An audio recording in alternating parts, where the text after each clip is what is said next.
स्वस्ते श्री गणेशाय नमः। श्री सद्गुरुचरण कमलेभ्यो नमः। वर्णानामर्थसंघानां रसानां छन्दसामपि मङ्गलानां च कर्तारौ वन्दे वाणी विनायकौ। भवानी शंकरौ वन्दे श्रद्धा विश्वासरूपिणौ। याभ्यां विना न पश्यन्ति सिद्धा स्वान्तस्थमीश्वरम्। गुरुर्ब्रह्मा गुरुर्विष्णु गुरुर्देव महेश्वर। गुरु साक्षात् परब्रह्म तस्मै श्री गुरवे नमः। सच्चिदानन्दरूपाय विश्वोत्पत्त्यादिहेतवे तापत्रय विनाशाय श्रीकृष्णाय वयं नुमः। यं प्रव्रजन्तमनुपेतमपेतकृत्यं द्वैपायनो विरहकातर्या जुहाव। पुत्रेति तन्मयतया तर्वोऽभिनेदुस्तं सर्वभूतहृदयं मुनिमानतोऽस्मि। बोलिए सच्चिदानंद भगवान की, भागवत महापुराण की। ओम। परात्पर ब्रह्म अकारण करुणा अरुणालय भक्तवांछा कल्पतरु तड़िदित विनिंदित पीतांबरधारी श्री बालकृष्ण लाल की वाङ्मय प्रतिमूर्ति ये भागवत महापुराण, जिसके विस्तार का वर्णन, जिसके सुंदर स्वरूप का वर्णन, जिसके पुण्यमयी सुकृति का वर्णन महाराज सुखदेव जी परीक्षित को सुना रहे हैं। हम लोग कल के प्रसंग में श्रवण किया कि देवता लोग श्रीहीन हो गए हैं, उनके पास उतनी शक्ति नहीं रही। क्यों शक्ति नहीं रही? क्योंकि उन्होंने एक ऋषि का अपमान कर दिया। किसने ऋषि का अपमान किया महाराज? तो कल हम लोगों ने श्रवण किया कि भगवान नारायण के गले में एक सुंदर हार पड़ा हुआ था कमल के पुष्प का। जब दुर्वासा ऋषि भगवान नारायण के दर्शन के लिए गए, भगवान ने उनके स्वागत में अपने हृदय से वो हार निकाल करके दुर्वासा ऋषि को पहना दिया। दुर्वासा ऋषि जी उन हार को देख करके बहुत प्रसन्न हुए। वो समझ गए ये तो भगवान की साक्षात कृपा है। दुर्वासा ऋषि नारायण जी की आज्ञा लेकर के वहां से चल दिए। जब देवलोक को गए तो वहां देवराज इंद्र को देखे। बहुत दिव्य सिंहासन पर बैठे हुए देवराज इंद्र, उनको देख करके उन ऋषि, उन योगी के मन में आया कि ये हार मेरे मतलब का क्या है? इसमें नारायण भगवान का प्रसाद स्वरूप है ये, तो ये राजा को दे दिया जाए। और उन्होंने वो हार देवराज इंद्र को दे दिया। देवराज इंद्र उस समय थोड़े मद में थे, उस प्रसाद को समझ न सके कि ये प्रसाद किसका है, और ऋषि के द्वारा दिया हुआ प्रसाद निकाल करके और अपने ऐरावत के मस्तक पे रख दिया। जब ऐरावत के मस्तक पे रखा, ऐरावत उस पुष्प माला को उतार करके नीचे डाल दिया और उसके ऊपर पैर रख दिया। पैर से वो पुष्प कुचल दिया। जब ये दुर्वासा ऋषि देखे तब बोले कि इंद्र, तुम इतने बड़े पद पर होकर के भी और ऐसे नीच काम कर रहे हो। तुम्हें ऋषियों के द्वारा दिया हुआ प्रसाद का आदर नहीं है। ये प्रसाद कोई सामान्य नहीं था, ये प्रसाद स्वयं नारायण के द्वारा प्राप्त मुझे था। मैंने सोचा कि मैं क्या करूंगा, हम तो योगी लोग बस ऐसे ही घूमते फिरते रहते हैं। यदि हमारे यजमान, हमारा राजा यदि प्रसन्न रहे, उसके पास सारी लक्ष्मी हो, तो हम लोग तो ऐसे ही प्रसन्न रहेंगे, और तुम उसका अपमान कर रहे। जाओ, जिस श्री के पति ने ये प्रसाद दिया था और उस प्रसाद का तुमने अपमान कर दिया, अब तुम्हारे पास श्री और ऐश्वर्य नहीं रह जाएगा, तुम्हारी सारी कांति नष्ट हो जाएगी, और तुम्हारी नहीं पूरे देवताओं की कांति नष्ट हो जाएगी। रोनी दुर्वासा ऋषि के श्राप के कारण महाराज देवराज इंद्र के सहित सभी देवता निर्बल हो गए। उनके पास से सारी श्री, सारी लक्ष्मी चली गई। फिर देवता लोग जब निर्बल हो गए, हाथ जोड़ करके ब्रह्मा जी के पास गए, हे नाथ, आप ही कुछ करिए, आप ही सृष्टि के रचयिता हैं, आप ही कुछ उपाय बताइए कि हम लोग के पास फिर से वो बल, वो लक्ष्मी, वो श्री, वो यश कैसे आए। ब्रह्मा जी कहे कि देखो, आप लोग बार बार एक ही गलती कर देते हो, किसी ना किसी का आप लोग अपमान कर देते हो, और उस अपमान का परिणाम ये होता है कि आप लोग अपने पद से निष्कासित किए जाते हैं। जब असुरों को पता चला कि देवता लोगों को ये श्राप लग गया है कि ये लक्ष्मीहीन हो जाए, दैत्य गुरु शुक्राचार्य की आज्ञा लेकर के और दैत्यों ने आक्रमण कर दिया और स्वर्ग का आधिपत्य अपने कब्जे में ले लिया। उस समय असुर लोग ही वहां के राजा बन गए। ब्रह्मा जी बोले कि इसका उपाय मेरे पास तो नहीं है, अब चलो नारायण जी के पास, क्योंकि मेरा तो काम है केवल उत्पन्न करना, मैं तो इस सृष्टि को कर देता हूं, अब पालन पोषण करना उनका काम है। अब तुम लोग के पास किस प्रकार से धन आए, किस प्रकार ताकत आए, क्या खाओगे, कौन से विटामिन तुम्हें लेने, वही बताएंगे। सब लोग नारायण जी के पास गए, बोले कि देखो, जितना धन आपके पास है ना, उससे कई गुना ज्यादा धन समुद्र में छुपा हुआ है। यदि आप लोगों को वो धन चाहिए, वो खजाने चाहिए, तो सबसे पहले उस समुद्र से निकालना पड़ेगा।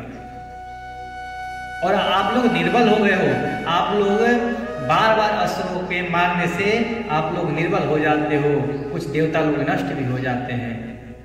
इसीलिए हम चाहते हैं कि आप लोग कभी नष्ट ना हो। तो एक काम करो, उस समुद्र में अमृत भी छुपा हुआ है, उससे निकालने का प्रयत्न करो। देवता लोग बोले, हे नाथ, आप तो अंतर्यामी हैं, अब आप ही कोई उपाय बताइए कि जिससे हम उस पदार्थों को, उन अमृतों को, उन धातुओं को निकाल सके, कोई उपाय बताइए। नारायण ने कहा कि समुद्र का मंथन करो। मंथन करने से क्या नहीं उत्पन्न हो जाता है। जब दही में घी थोड़ी दिखाई देता है, पर दही को खूब माथा जाए तो उससे अमृत रूपी घी भी प्रकट हो जाता है। उसी प्रकार से आप इस समुद्र का मंथन करो, परंतु एक बात ध्यान रखना, अभी तुम्हारे पास कोई ताकत नहीं है, बल नहीं रह गया है, तुम लोगों से समुद्र मथा नहीं जाएगा, तुम लोग अकेले बहुत निर्बल होगी। देवता लोग बोले कि आप ही फिर कुछ मार्ग बताइए, कैसे करें। एक तरफ तो आप बोल रहे हैं कि समुद्र का मंथन करो, दूसरे तरफ बोल रहे हैं कि तुम लोगों से होगा नहीं, हम करें तो करें क्या। बोले कि देखो अभी असुर लोग को राज मिल गया है, वो लोग स्वर्ग का शासन कर रहे हैं, अपने आप को बड़े समझ रहे हैं, उनके पास जाओ। देवताओं का तो एक रीति है, स्वार्थ लागे कर ही सकते, स्वार्थ के लिए ही सही, लेकिन अभी जाओ, क्योंकि उनके पास देवगुरु दैत्य गुरु शुक्राचार्य के द्वारा दी हुई नीति उनके काम आएगी। भले ही वो मंद बुद्धि है थोड़ी बहुत, तो क्या होगा, आगे का काम मैं संभाल लूंगा, पहले तो उनके पास जाकर के मित्रता का हाथ बढ़ाओ, कोई प्रश्न मत करो, सीधा तुम दैत्यों के पास जाओ। देवराज इंद्र सारे देवताओं को लेकर के असुरों के पास गए हैं। उस समय महाराज बलि थे। जब असुरों के पास गए, असुरों से कहा कि हमें पता चला है कि समुद्र में बहुत सारे रत्न छुपे हुए हैं, उनको निकालना आवश्यक है। तो बोले कि यदि हम निकालते हैं तो उसमें से हमें क्या मिलेगा? बोले 50-50 कर लेंगे, आधा तुम्हारा आधा हमारा। बोले कि तुम देवताओं पर हमें भरोसा नहीं है, तुम शुरू से ही कपट करते आते हो।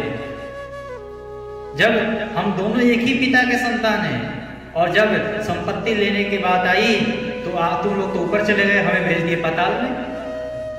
शुरू से ही कपट, हम लोगों को हमेशा तुम नीचा दिखाते आए हो, क्या भरोसा तुम उसमें से आधा हमें दोगे? बोले कि भरोसा करो, इस बार भरोसा कर लो, अगली बार से मत करना, हम आधे आधे करेंगे उसमें से। बोले कि चलो ठीक है, कोई बीच में प्रमाण होना चाहिए कि भाई तुम आधे आधे करोगे। नारायण जी ने कहा कि ठीक है, मैं प्रमाण मानता हूं, मैं खुद स्वयं आधे आधे करवाऊंगा। बोले ठीक है। असुर लोग मान गए। अब इतना बड़ा समुद्र, उसका मंथन कैसे किया जाए, क्या चीज का मथानी बनाया जाए, क्या चीज का रस्सी बनाया जाए? तब उन्होंने कहा, नारायण जी ने कहा कि तुम लोग जाओ और मंदराचल पर्वत को लो, वहीं इस समुद्र के लिए मथानी का योग्य है, नहीं तो और कुछ तो बना ही नहीं सकते, लकड़ी के थोड़ी बनाओगे, इतना बड़ा समुद्र में इतना सा लकड़ी डाल दो तो क्या पता चलेगा। बोले मंदराचल पर्वत का लंबाई बहुत बड़ा है और वो सुंदर भी है, उसको लाओ, उसको मथानी बनाओ। अब सब देवता लोग उठा रहे हैं मंदराचल पर्वत को, असुर लोग भी हैं साथ में। मंदराचल पर्वत को उठाया गया, इतने भारी मंदराचल पर्वत, ये आधे असुर और आधे देवता उसमें चटनी बन गए दब के। भगवान ने देखा कि इनके बस की बात नहीं है, मुझे ही चलना पड़ेगा। नारायण जी अपने गरुड़ के पास गए, भगवान का वासुकी नाग अपने पूंछ में उस मंदराचल पर्वत को लपेटा है, गरुड़ के पीठ पर रखा है और लेकर के भगवान समुद्र के बीचों बीच आकर के विराजमान हो गए हैं। जब समुद्र के बीचों बीच उस मथानी को रखा गया है, तो अब रस्सी की जरूरत है भाई, मथने के लिए कोई खंबा रख देने से थोड़ी हो जाएगा। अब रस्सी कहां से आए, और इतना बड़ा पर्वत में रस्सी लपेटा कैसे जाएगा? सब लोग हाथ जोड़ करके फिर भगवान के पास बोले, भैया आप ही कुछ सहायता करो, हर बार तो आप ही करते हो। भगवान ने फिर अपने वासुकी नाग को बोले कि तुम ही इनकी सहायता करो, जाओ। वासुकी नाग उस मथानी में 2 फेरे लगाए हैं, एक फेरे इस साइड हो गया, एक फेरा इस साइड, पूंछ इस साइड, मुख इस साइड, सुंदर मथानी में रस्सी लग गया है।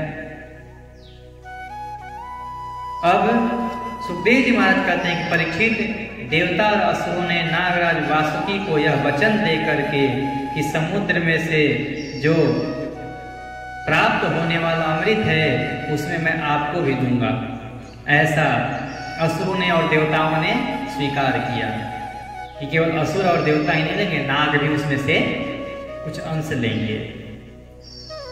तब वासुकी जी आकर के उसके सुंदर नेति के समान मंदराचल पर्वत में लपेट गए हैं और आनंद से अमृत के लिए समुद्र मंथन प्रारंभ किया गया। अब जब मंथन प्रारंभ किया गया तो अब ये कौन डिसाइड करे कि किस साइड कौन रहेगा। देवता लोग पहले ही जा करके वासुकी जी के मुख को पकड़ लिए। हम देवता है भाई, मुख के साइड रहेंगे। जब दैत्यों ने देखा, जब असुरों ने देखा कि ये देवता लोग कितने चालाक हैं, जाकर के मुख के पास बैठ गए, पकड़ लिए मुख। पूंछ को तो अशुद्ध माना जाता है, ये हमें नीचा समझ रहे हैं कि हम मुख पकड़े हैं, देखो तो हम बड़े हैं, हमें पूंछ पकड़ा रही है। और वहीं पर असुर भाई प्रवृत्ति कहीं असुर लड़ पड़े, भैया हम नहीं पूंछ पकड़ेंगे, हम मुख पकड़ेंगे। देवता लोग अरे अरे ऐसा बात मत करो, तुम लोग जाकर के पूंछ पकड़ो। बोले नहीं, तुम क्या समझते हो, तुम ही बड़े हो, हम बड़े हैं, हम मुख पकड़ेंगे। भगवान धीरे से कहते हैं कि देखो भैया इनकी बात मान लो। बोले क्यों इनकी बात मान ले, हम देवता हैं, हम स्वर्ग में रहते हैं, ऊपर रहते हैं, तो हम ऊपर वाले मुंह पकड़ेंगे। बोले इसलिए इनके बात मानो क्योंकि जब वासुकी जी को खींचा जाएगा, जब रगड़ पड़ेंगे तो वासुकी जी के अंदर से जो विष निकलेगा ना, उसके चक्कर में बहुत सारे असुर या जो भी देवता जो भी इस मुख के पास रहेगा वो जल करके भस्म हो जाएगा। देवता लोग ये सुनते ही एक क्षण भी न रुके, छोड़ के बोले हाँ हाँ तुम ही बड़े, वाओ। मुख पकड़ाकर चल दिए पूंछ के साइड। अब दैत्य लोग खूब देखो हम बड़े हैं, मुख पकड़ रखे। फिर शुरू हुई मथन का कार्यक्रम। जब मथन का कार्यक्रम शुरू हुआ तो बीच बीच में असुर लोग पीन भी मार रहे हैं। ये लोग क्या करें, एक निर्बल है, देखो पूंछ पकड़ रखे हैं, बलवान तो हम हैं, हमारे पास आए थे ये कि चलो मथने के लिए, अकेले इनसे थोड़ी हो रहा था। देवता लोग बोलते हाँ हम आए थे, चलो आगे बताएंगे, अभी तो कुछ निकला नहीं, निकलने दो फिर बताएंगे। और ऐसे ही समुद्र का मंथन प्रारंभ हुआ। तब बड़े बड़े बलवान देवता और असुर के पकड़े रहने पर भी अपने भार की अधिकता और नीचे कोई आधार न होने के कारण जो मंदराचल पर्वत था वो नीचे धंसने लगा। किसी भी चीज को यदि ये समतल भूमि है, इसके ऊपर हम लकड़ी रखेंगे और हम उसको बार बार खींचेंगे तो नीचे रगड़ पड़ेंगे ही। मंदराचल पर्वत ऐसे ही भारी, अब बार बार खींचा जा रहा है, मंदराचल पर्वत नीचे की ओर चला जा रहा है, नीचे चला जा रहा है, क्योंकि नीचे कुछ आधार नहीं है, मिट्टी है। अब ये बड़ी सोचने वाली बात हो गई, ये मंदराचल पर्वत टिके तो टिके कैसे। सब लोग हाथ जोड़े और उस नारायण का ध्यान किए कि प्रभु एक और विपत्ति आ गई है। देखिए कहीं भी किसी को कभी भी विपत्ति आती है, वो हम मनुष्यों की बात नहीं है, देवता से लेकर असुरों तक की बात है। वो जाता तो नारायण जी के शरण में। भगवान ने कहा कि अब कुछ करना पड़ेगा, नहीं तो ये कार्य सिद्धि नहीं हो पाएगा। भगवान सोचे कि अब क्या करूं। भगवान ने तुरंत अपने अंदर की शक्ति को जगाई, उस माया को प्रेरित किया और भगवान नारायण स्वयं कच्छप अवतार लेकर के वहां पर प्रकट हुए। बोलिए कच्छप भगवान की। भगवान नारायण स्वयं वहां कच्छप अवतार लेकर के आकर के और उस मंदराचल पर्वत को अपने पीठ पर धारण कर, नीचे कच्छप भगवान, ऊपर मंदराचल पर्वत। अब कच्छप के जो पीठ होता है वो आप देखिए कितना मजबूत होता है। अब उस पर मंदराचल पर्वत हो गया, अब मंदराचल पर्वत स्थित हो गया, अब वो ना नीचे जाएगा ना कहीं जाएगा। भगवान बढ़िया से उसको पकड़ रखे हैं। वही कहते हैं कि पुरुषार्थ करने वाले लोग सोचते नहीं है कि इसमें मेरा लाभ क्या होगा। भगवान नारायण को क्या चाहिए, कुछ नहीं चाहिए था। उनको क्या अमृत का एक भी गुण चाहिए था, वो तो पहले से अविनाशी है, तो उनको इतना प्रयत्न करने की क्या आवश्यकता था। भगवान नारायण पुरुषार्थी है, वो दूसरे का ही हित चाहते हैं। बोलते हैं कि ये कच्छप जो अवतार लिए हैं प्रभु, इनको क्या चाहिए था कि अपने ऊपर इतने भयंकर इतने विशाल पर्वत को अपने पीठ पर धारण कर लिए। ये नीति शतक में भर्तृहरि जी लिखते हैं ये कच्छप राज को क्या चाहिए था कि जो अपने पीठ पर इस प्रकार के इतने विशाल पर्वत को धारण कर दिए? इस समुद्र को क्या चाहिए था कि एक तरफ से समुद्र में एक तरफ असुर भी रहते हैं, एक तरफ देवता भी रहते हैं, एक तरफ नारायण भी रहते हैं, सबको अपने अंदर समेटे पड़े हैं, लेकिन कहीं भी विरोध थोड़ी भी नहीं। कभी भी किसी को बाहर निकाले हैं कि चल मेरे घर से निकल बाहर? ये पुरुषार्थी है मानव, ये दूसरों का ही हित चाहते हैं, इनको अपने के लिए कुछ नहीं चाहिए। एक तरफ क्षीर सागर में नारायण जी सोते हैं, एक तरफ असुर भी रहते हैं। बोले कि आज जो भी आता है बोले आ जाओ, पड़े रहो पड़े रहो। जब भगवान कच्छप अवतार ले करके और उन मंदराचल पर्वत को अपने पीठ पर धारण किया, सब लोग भगवान के नाम का संकीर्तन करते हुए उनके नाम का जयकारा बोला और फिर से समुद्र मंथन कार्य शुरू हो गया। भगवान जब मंदराचल पर्वत को अपने पीठ पर उठाए तब वे फिर से समुद्र मंथन के लिए उठ खड़े हुए। उस समय भगवान ने जम्बू द्वीप के समान 1 लाख योजन फैली हुई अपनी पीठ पर मंदराचल पर्वत को धारण कर दिया। ऐसा कहा जाता है कि जो जम्बू द्वीप है ये कोई और नहीं है, उन्हीं कच्छप भगवान का पीठ है जिस पर मंदराचल पर्वत धारण किया। इतना ही बड़ा उन्होंने इस कच्छप अवतार में पीठ का धारण किया था। उसके बाद कहते हैं कि परीक्षित, जब बड़े बड़े देवता और असुरों ने अपने बाहुबल से मंदराचल को प्रेरित किया तब वह भगवान की पीठ पर घूमने लगा। अनंत शक्तिशाली भगवान कच्छप उस पर्वत का चक्कर लगाना ऐसा जान पड़ता मानो कोई उनकी पीठ का खुजला रहा। उनकी खुजली मिट रही थी भाई। उनको क्या था कि जब इतना विशाल कच्छप है तो उसको ऐसे एक उंगली से खुजलाया जाए तो खुजली थोड़ी मिटेगी, उसके लिए बड़ा सा चाहिए। भगवान ने बड़ा कच्छप बने थे, उसके लिए बड़ा मंदराचल पर्वत रख दिया गया, बढ़िया से खुजली हो रहा है, उनको भी आनंद आ रहा है। इस प्रकार भगवान ने पर्वत के ऊपर उस साथ ही साथ समुद्र मंथन संपन्न करने लगे। भगवान ने असुरों में उनकी शक्ति और बल को बढ़ाते हुए असुर रूप से प्रवेश किया।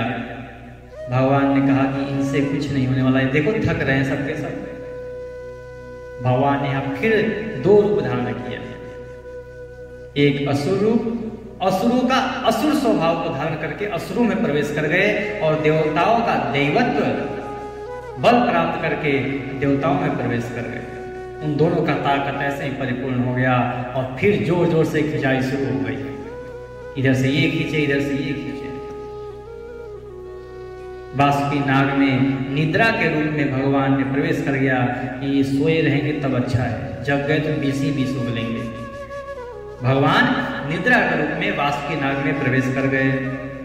इधर पर्वत के ऊपर दूसरे पर्वत के समान बनकर सहस्त्रबाहु भगवान अपने हाथों से उसे दबाकर स्थित हो गए।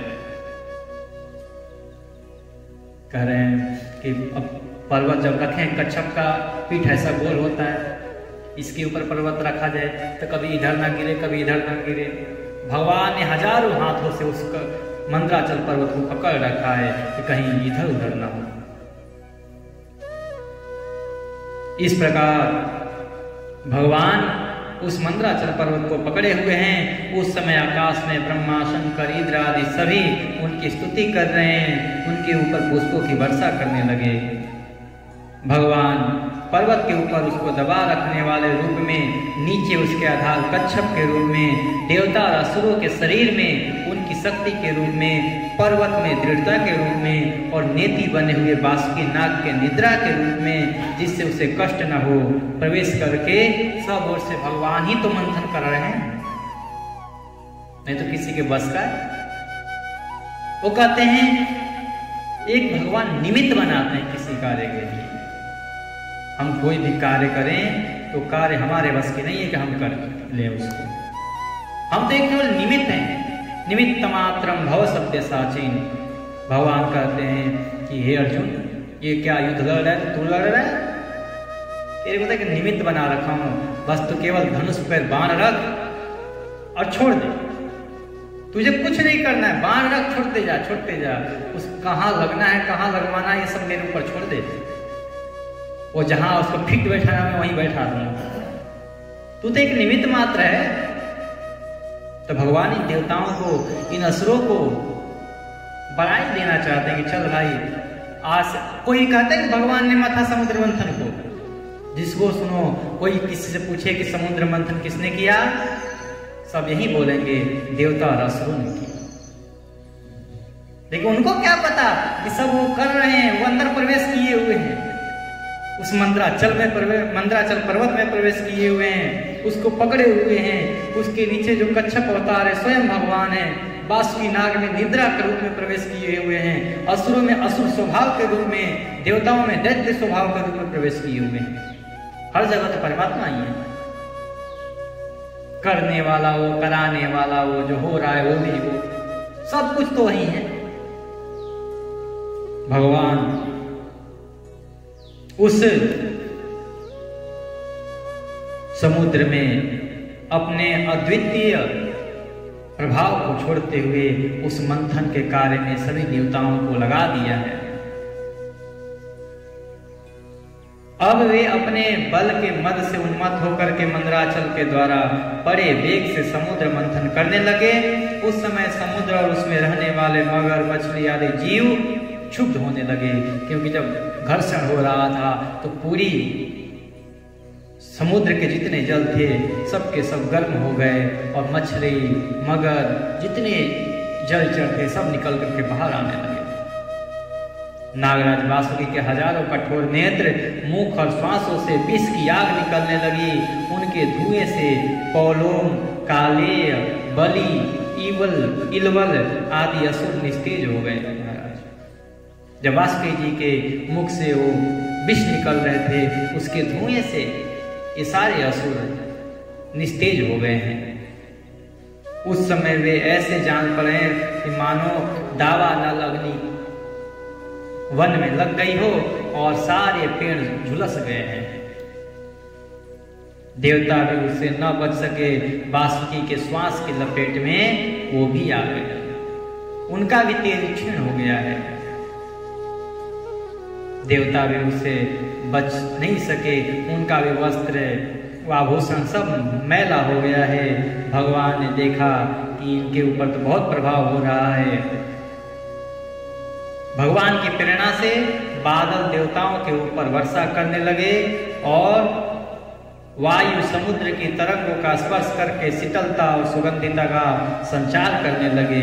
इस प्रकार देवता और असुरों के समुद्र मंथन करने पर भी जब अमृत न निकला तब स्वयं अजीत भगवान समुद्र मंथन करने लगे। भगवान ने बोला कि इनमें उतनी ताकत नहीं है, नहीं कर पाएंगे।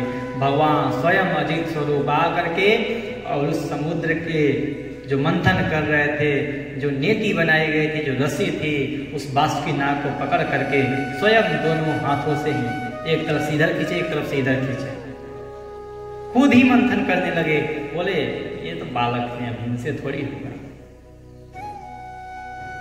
मेघ के समान सांवले शरीर पर सुनहला पीताम्बर, कानों में बिजली के समान चमकते हुए कुंडल, सिर पर लहराते हुए उमराले बाल, नेत्रों में लाल लाल रेखाएं भगवान की शोभा बढ़ा रही हैं। जब अजित भगवान ने इस प्रकार समुद्र का मंथन किया तब समुद्र में खलबली मच गई। महाराज बहुत समय मंथन करने के बाद उस समुद्र में खलबली मच गई। मछली, मगर, सांप, कछुए भयभीत होकर के इधर उधर भागने लगे। कहते हैं तिमी, तिमिलिंग आदि मत्स्य, समुद्री हाथी और ग्राह व्याकुल हो गए। उसी समय सबसे पहले उस समुद्र से हालाहल विष निकला। हालाहल नामक अत्यंत उग्र विष निकला, वह अत्यंत प्रभावशाली था। जब निकला सबके ऊपर वो प्रभाव करना शुरू कर दिया। सारे देवता, सारे असुर जितने वहां पर विराजमान थे सबके सब बेहोशी की अवस्था में आने लगे। ऊपर नीचे सर्वत्र उसका धुआं उड़ने लगा और फैल गया। इस असह्य विष से बचने के कोई उपाय भी न था। भयभीत होकर संपूर्ण प्रजा और प्रजापति किसी के द्वारा त्राण न मिलने पर कोई उनकी सहायता न कर सका। सब लोग दौड़े दौड़े ब्रह्मा जी के पास गए। ब्रह्मा जी पहले ही हाथ जोड़ लिए, माफ करो मेरे से, मेरा काम उत्पन्न करना है, बचाना मेरा काम नहीं है, मैं इसमें असमर्थ हूं। हाथ झाड़ दिए पहले ही। अब कौन बचाए? नारायण जी तो पहले ही मंथन में लगे पड़े हैं। अगर नारायण जी उसको पी ले, नारायण जी को कुछ हो जाएगा तो मथेगा कौन?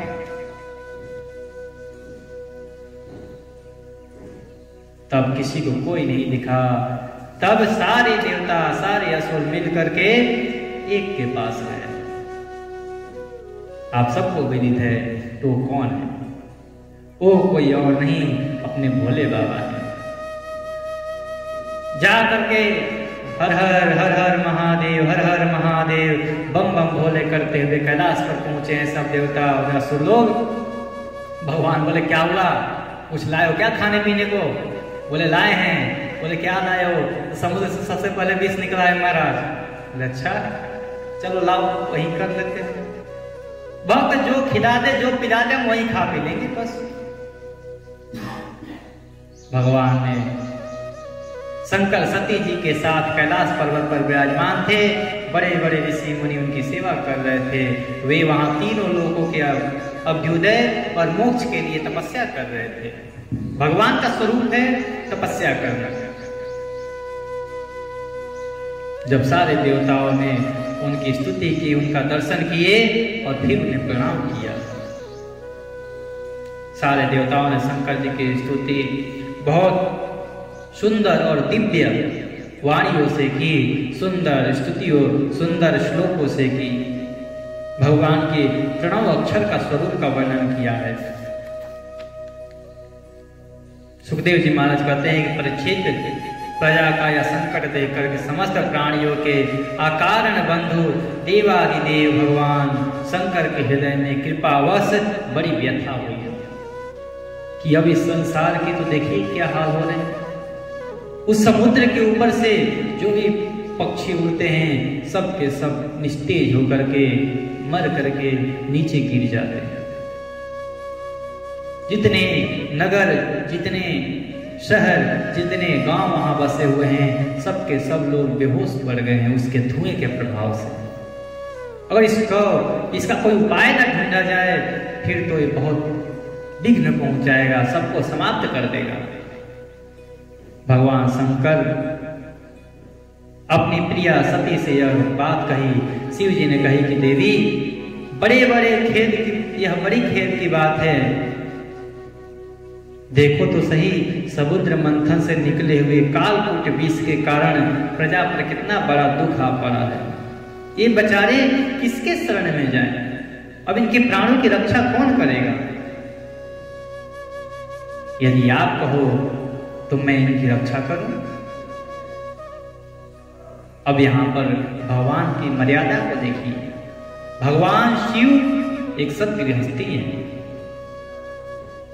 यहां प्रजा की रक्षा के लिए जा रहे हैं, वहां पर भी माता सती से पूछते हैं कि आप कहें तो मैं इनकी रक्षा करूं। क्यों? कहते हैं यदि गृहस्थियों में किसी का उदाहरण स्वरूप लिया जाता है तो भोले बाबा से सब बड़ा गृहस्थी कोई नहीं है। देख लीजिए इनके एक इनके जितने मेंबर हैं, जितने इनके घर में रहने वाले हैं, सबकी पूजा होती है। इतने बड़े गृहस्थी भगवान शिव की। किसी भी देवता की अगर राम जी की हम पूजा करते हैं, सीता जी का अलग से थोड़ी करते हैं। राम जी और सीता जी को दोनों को एक साथ ही करते हैं। लेकिन भगवान शिव जी की हम अलग पूजा करते हैं। शिवरात्रि में, श्रावण में 1 महीना शिव जी का हर हर बम बम महादेव चलता रहता है। अभी नवरात्रि आ रहा है, 9 दिन मैया का चलेगा। फिर गणेश भगवान का अलग ही पूजा होता है। सर्वप्रथम भगवान गणेश जी का पूजन होता है। महाराष्ट्र के साइड में कार्तिकेय भगवान मुर्गन स्वामी के रूप में पूजे जाते हैं। नाग पंचमी के नाग देवता के भी पूजन होते हैं। नंदी भगवान के भी पूजन होते हैं।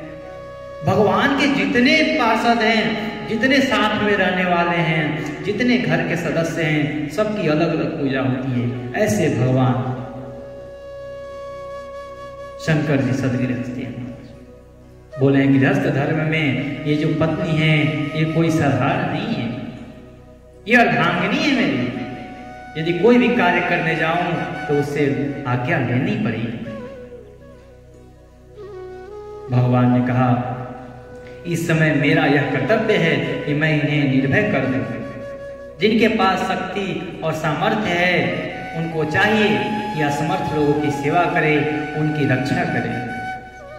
उनके जीवन की सफलता इसी में है कि वे दीन दुखियों की रक्षा करें। सज्जन पुरुष अपने क्षण भंगुर प्राणियों की बलि देकर भी दूसरे प्राणियों की रक्षा करनी चाहिए।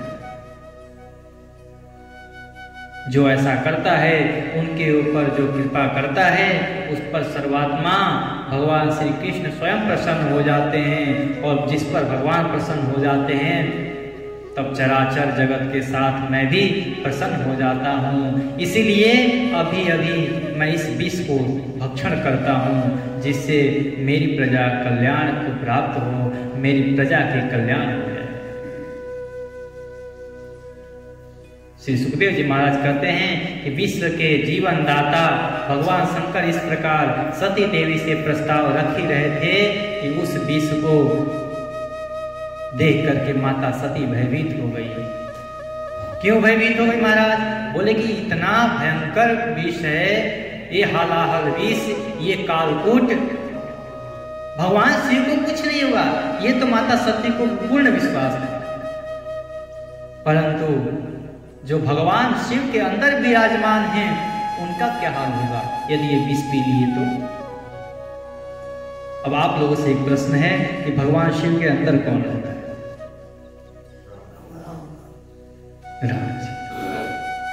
भगवान राघव जी के 5 वर्ष की जो अवस्था है ना, भगवान बड़े वाले धनुष वाले नहीं, 5 वर्ष वाले जो अभी अयोध्या में बैठे हैं, वो वाले राम जी का छवि भगवान शिव के हृदय में निरंतर विराजमान रहता है। और उसके साथ भगवान का सुंदर राम नाम। भगवान राघव के अनेक नाम है, राघव, रामचंद्र, जितने रघुपति, अनेक नाम है, लेकिन उनमें से जो राम नाम है वो राम नाम भगवान शिव के हृदय में विराजमान रहता है। निरंतर उनके रोम रोम में यदि अपने कर्ण को लगा कर सुना जाए तो उसमें से राम राम ही प्रकट होते हैं। माता सती को ये देख करके बहुत अचंभा हुआ। यदि भगवान शिव इस जगत की रक्षा के लिए उस विष को पी जाएंगे और ना हो सके यदि राम जी पर कुछ प्रभाव पड़ गया जो भगवान के हृदय में बैठे हुए हैं तो शिव जी अपने आप को कभी क्षमा नहीं कर पाएंगे। पति का ये कर्तव्य है कि यदि पति का कहीं गलत होता हो तो हाँ पति को समझाए और पति का साथ दे। अब माता सती दोनों तरफ से दुविधा में फंस गई कि उनको मना भी नहीं कर सकती कि आप विषपान मत करें, और कहती है कि विषपान करें तो राम जी पर प्रभाव पड़ेगा। अब करे तो करे क्या? भगवान शिव जी भोलेनाथ बिना कुछ सोचे विचारे उस हलाहल विष को पकड़े और पान करने लगे। महाराज जब पान कर रहे हैं माता सती बोली कि मुख में तो रख लिए, अब क्या करें, इसको उगल भी नहीं सकते बाहर। जब यहां तक गया माता सती ने अपने हाथ को यहां लगा दिया और जिसपे माता सती त्रिपुरेश्वरी हाथ लगा दे, मजाल है उस विष को के आगे चले जाए जिसको माता सती रोक दे। जब माता सती ने यहां हाथ लगाया, उससे पहले की बात है कि भगवान शिव कोई विष को ऐसे नहीं पिए थे। महात्माओं के चिंतन है, महात्माओं के विचार है कि जब भगवान शिव जी उस विष का पान कर रहे थे तो पहले रा ऐसा बोले और उस विष को पी लिए, फिर म बोले और उस विष को ढक दिए। नीचे रा, ऊपर म, बीच में विष। विश्राम, क्या हो गया? अब भगवान शिव को विश्राम मिल गया। अभी तक तो केवल राम जी थे, अब विश्राम हो गए। माता सती ने जो कंठ पे हाथ लगाया वो विष आकर के इन्हीं कंठ में रुक गया। उसी समय भगवान नीलकंठ हो गए। बोलिए नीलकंठ महादेव की। भगवान ने विष पान करके और नीलकंठ स्वरूप धारण कर दिया महाराज। इसीलिए आज भी भगवान का स्वरूप, भगवान का कैसा स्वरूप है? कर्पूर गौरम। भगवान कर्पूर के जैसे सफेद है। कुछ लोग तो आजकल जो चित्र बनाते हैं नीला नीला पेंट कर देते हैं, नीला नहीं है। भगवान का स्वरूप, भगवान शिव जी का स्वरूप कर्पूर के जैसे। उस कर्पूर के जैसे स्वरूप में एक नीला सा यहाँ पे निशान, क्या सुंदर दिव्य लगता है। भगवान शिव जी जब विस्मान किए, विष इतना दहक रहा था, इतना गर्म था कि भगवान शिव जी का पूरा शरीर गर्म हो गया। जलने लगा भगवान शिव का पूरा शरीर।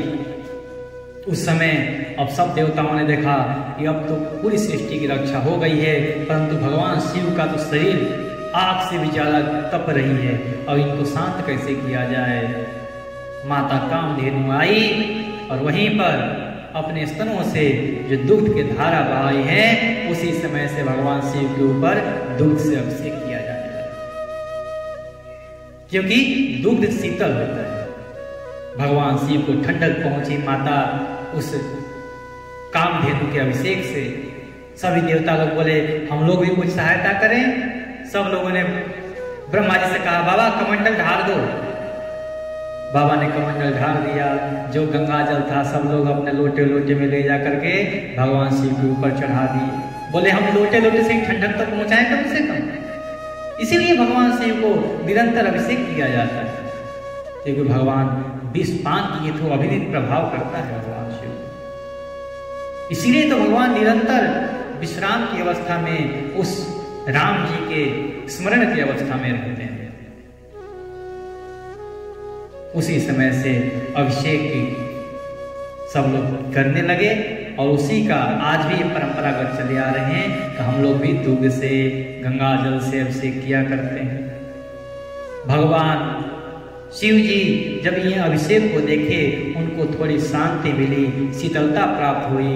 तब उन्होंने सभी को वरदान दिया, सारे जीव चराचर को, कि जो भी, ये इसमें तो नहीं, शिव पुराण में आता है कि जो भी व्यक्ति, जो भी मनुष्य कुछ ना हो सही, एक लोटा जल ला करके मेरे ऊपर चढ़ा दे, मैं उसी से प्रसन्न हो जाऊंगा। कहते हैं ना, एक लोटा जल सभी समस्याओं का हल। एक लोटा केवल जल चढ़ा दे, मैं उससे प्रसन्न हो जाऊंगा।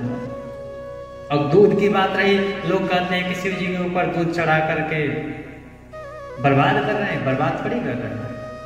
उनको क्या पता कि सृष्टि की रक्षा ही भगवान किए हैं, और सृष्टि की जो रक्षा करने वाला है, क्या हम उसके लिए एक लोटा दूध नहीं चढ़ा सकते?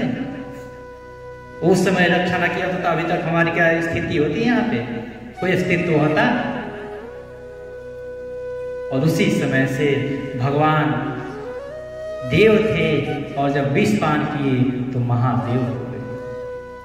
देवादिदेव महादेव भगवान शंकर सबकी कामना पूर्ण करने वाले हैं। उनका यह कल्याणकारी और अद्भुत कर्म सुनकर के संपूर्ण प्रजा, दक्ष कन्या सती, ब्रह्मा जी और स्वयं विष्णु भगवान भी उनकी प्रशंसा करने लगे। जिस समय भगवान शंकर विषपान कर रहे थे, उस समय उनके हाथों से थोड़ा सा विष टपक पड़ा था।